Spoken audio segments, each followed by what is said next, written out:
पुणे कल्याणीनगर अपघात प्रकरणी उपमुख्यमंत्री अजित पवारांनी पोलीस आयुक्तांना फोन केला होता का, असा सवाल सामाजिक कार्यकर्त्या अंजली दमानिया यांनी विचारलाय। पुणे पोलीस आयुक्तांनी यावर स्पष्टीकरण द्यावं अशी मागणी दमानियांनी केली। पुण्याचे पालकमंत्री असणारे अजित पवार या प्रकरणी गप्प का होते असा सवालही त्यांनी केला। या आरोपांना अजित पवारांनी उत्तर दिलंय। आरोप करणाऱ्यांनी पुराव्यानिशी बोलावं, बिनबुडाचे आरोप करणं योग्य नाही असं अजित पवार म्हणाले।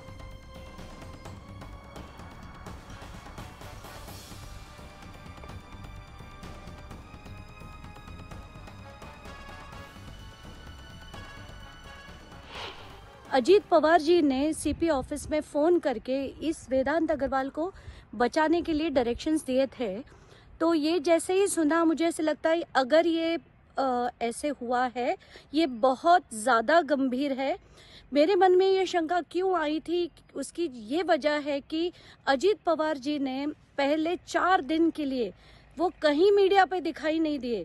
अगर कोई, और वो पुणे के गार्डियन मिनिस्टर है, अगर गार्डियन मिनिस्टर है तो उनका ये फर्ज बनता था कि वो पुणे के पुलिस स्टेशन में जाकर कल्प्रिट्स जो है उनको सजा देने की पूरी कोशिश करे, पर पहले 4 दिन वो कहीं भी नहीं दिखाई दिए।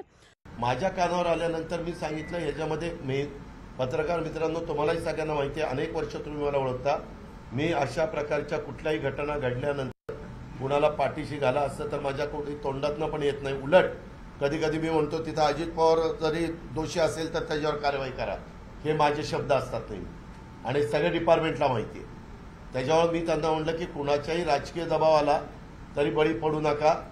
श्रीमंताच्या घरातली मुलाकडनं घडलेली घटना आहे, कसल्याही प्रकारचं वेगळ्या प्रकारचा दबाव येण्याची शक्यता नाकारता येत नाही, आर्थिक प्रलोभन दाखवण्याची शक्यता नाकारता येत नाही।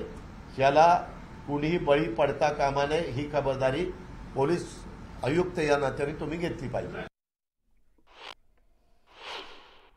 अंजली दमानिया सामाजिक कार्यकर्त्या यांनी प्रश्न उपस्थित केला की हे सगळं पुण्याचं प्रकरण झालं, पालकमंत्री आहेत अजित पवार, उपमुख्यमंत्री आहेत, ते 4 दिवस का नव्हते, त्यांनी प्रतिक्रिया का दिली नाही या सगळ्या प्रकरणासंदर्भात, असं अंजली दमानिया यांनी विचारलं। आणि अजित पवारांवर एक प्रकारे बोट ठेवलेला आहे की या प्रकरणात त्यांनी गप्प राहणं पसंत केलं।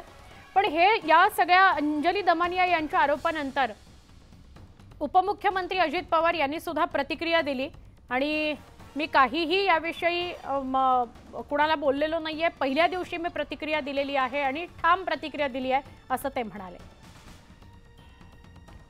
पुणे कल्याणीनगर अपघात प्रकरणासंदर्भात अजून एक मोठी बातमी आहे। 3ही आरोपींना पोलीस कोठडी झालेली आहे। 30 तारखेपर्यंत आरोपींना पोलीस कोठडी मिळाली आहे।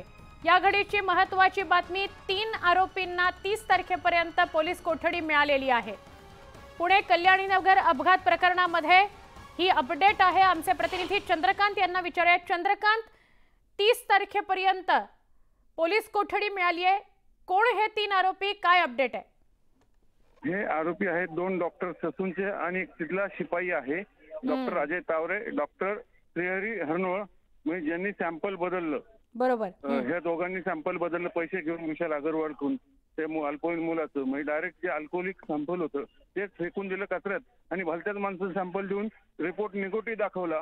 ही सगळ्यात मोठी कॉन्स्पिरसी आणि रिसर्च त्यासाठी विशाल अगरवालकडून लाखोंची रक्कम भ्रष्ट लाच म्हणून स्वीकारले, हा त्यांच्यावर आरोप आहे। आणि सगळं ऑन पेपर प्रूव्ह झालंय, कारण डीएनए सॅम्पल मध्ये ससून मधल्या रिपोर्टचं सॅम्पल हे त्या मुलाचं नसल्याचं समोर आलेलं आहे।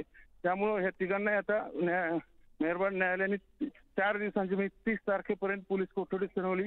त्यामुळे पोलीस कोठडीत आणखीन कोणाची नावं समोर येत आहेत का मग, कारण ह्या तावरेंनी नेमकं कोणाच्या सांगण्यावर हे लाच स्वीकारले किंवा कोणाच्या दबावापोटी, मग त्यात आताच एक पत्र समोर आले सुनील टिंगरेंचं, त्यात कुठे यांची काय नाव येत आहे का, त्यांची काय समोर चौकशी होती का, ह्या अनेक गोष्टी म्हणजे हे प्रकरण आणखी अनेक धक्कादायक वळण घेऊ शकतं भविष्यात। पाहूया आता काय काय होतंय। नक्की, धन्यवाद माहिती दिल्याबद्दल। पुणे कल्याणीनगर अपघात प्रकरणासंदर्भातली अपडेट आहे। 3 आरोपींना पोलीस कोठडी झालेली आहे, 2 डॉक्टर्स आणि ससूनचा एक शिपाई, अशा तिघांना 30 तारखेपर्यंत पोलीस कोठडी देण्यात आली आहे।